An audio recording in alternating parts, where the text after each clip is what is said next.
Hey, what's up? Welcome back to another video. In this video, I will share quick trade signal here, only for experienced traders, so make sure to take trade according to your risk with safe position.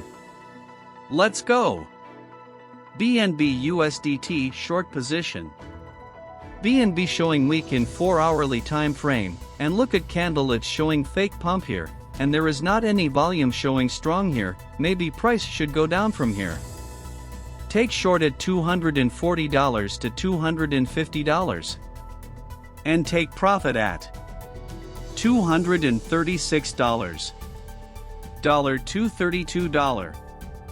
$228. And $224. Use stop loss at $265 for safe funds. And in our previous video we talk about Bitcoin.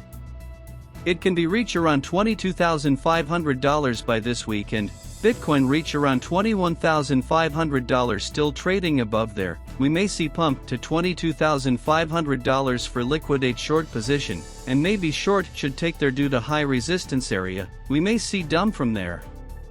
If Bitcoin staying above there and closing $22,500, we will see upwards movement in Bitcoin. Let's watch what will happen. Stay tuned. Subscribe crypto stuff for this type trades.